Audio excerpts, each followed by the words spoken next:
Hello. If you're looking for a biscuit recipe that allows you to use some of your more interesting shapes, this is certainly, it's a good one to try. It's an all-in-one mixture, and it's a perfect one if you want to keep some children busy in the school holidays, because you can make Christmassy ones or Easter biscuits, or you can make Valentine's, whatever you choose. So they're called spice biscuits. You can leave the spice out, but you can choose which spice to use. So here we go.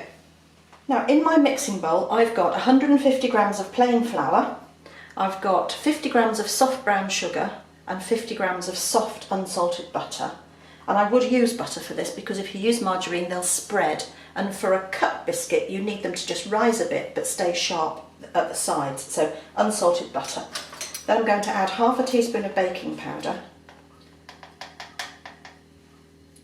and half a teaspoon of spice. Now you can use mixed spice, you can use cinnamon, or you can use ginger, and today I'm going to use ginger, so half a teaspoon of that. But don't go mad because ginger has a soapy taste if you put too much in. So half a teaspoon of ginger, and then we just add a beaten egg. Give it a bit of a mix, and then that goes in. It really couldn't be easier than this. And all we do is take our mixer and mix it together. If you wanted to make a lot of biscuits, you could double all of this. This will make about 20 that size of biscuit. What would you call that? A sort of smallish biscuit. If you make huge ones, you won't make as many, but if you want to make a lot, double it, and you'll make somewhere between 40 and 50. So you'll need lots of baking trays. Here we go.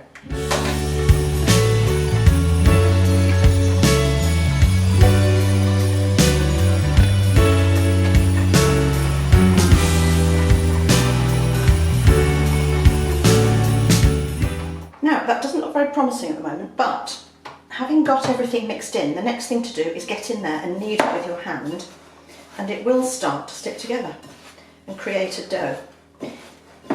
If you're going to make double the quantity, I suggest that you use a big mixer if you've got one.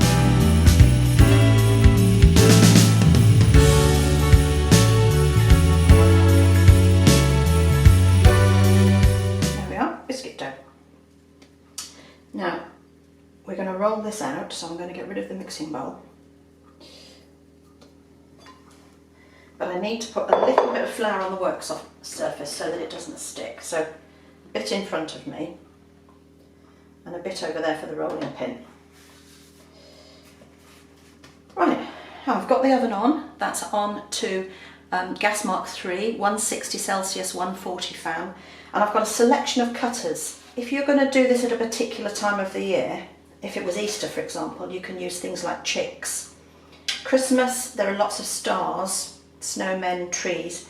If you're going to use something more complicated, be very, very careful, because it's quite common for the small pointed pieces to just fall off. So you really need cutters that are more rounded shapes or not too complicated. Little people are quite fun if you're doing it with children, because they can do faces and clothes and things. So let's get this rolled out. A bit on the top, and we're going to roll it to about 1/2 centimetre. Turn it while you can, keep the top dusted. Don't press too hard because it might stick to your rolling pin. When we get to that kind of size, I don't think I'm going to be able to turn it anymore.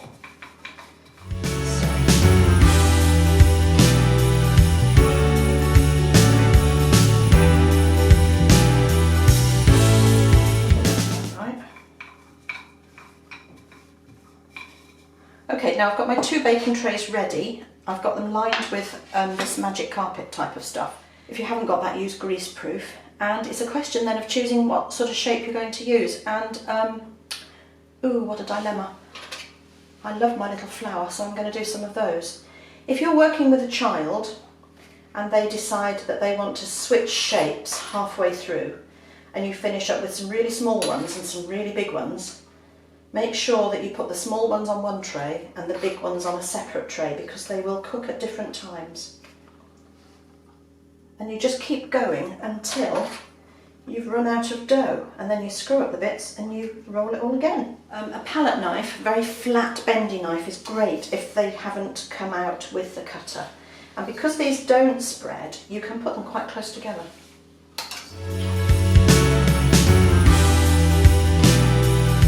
So screw up the bits that were left after your first rolling and cutting, and then roll again. Now it's clearly going to get more flour mixed into it, so your second rollings biscuits, the biscuits from the re-rolled pieces, will be a bit harder than the first ones because the flour will dry the mixture up a bit. But already I've got 17, and this is supposed to make about 20, so you can see that you're going to get quite a lot of biscuits. If you like a jar on the worktop at Christmas time, this is perfect because they keep really well. So there's my first tray full, and I think I'm going to go on to do a star this time. And I like this shape of star because it's got slightly wider points than that one, do you see? So this is the one I like. So I'll have some of those.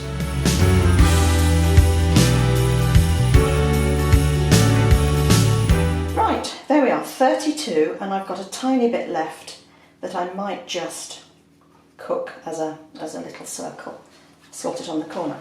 Now they go in the oven and they take about 20 minutes to cook. What will happen is that they will get quite brownly tinged on the points and around the edge. You'll get a tinge of darker brown, and then you just put them on a cooling rack and you've done. So I'm going to put these in the oven, gas mark 3, 20 minutes.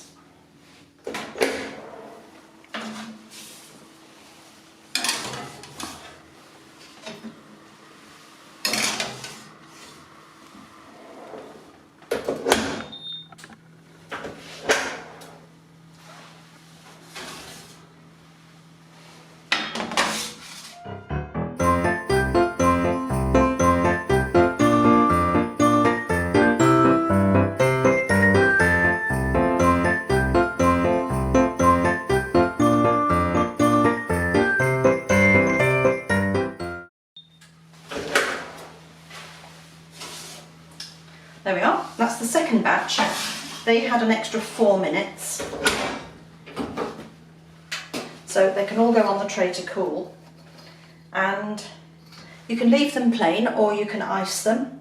They look lovely in a jar on the worktop, and they will keep for a week if you can avoid eating them all in the meantime. So have a go and send us a photo. Enjoy!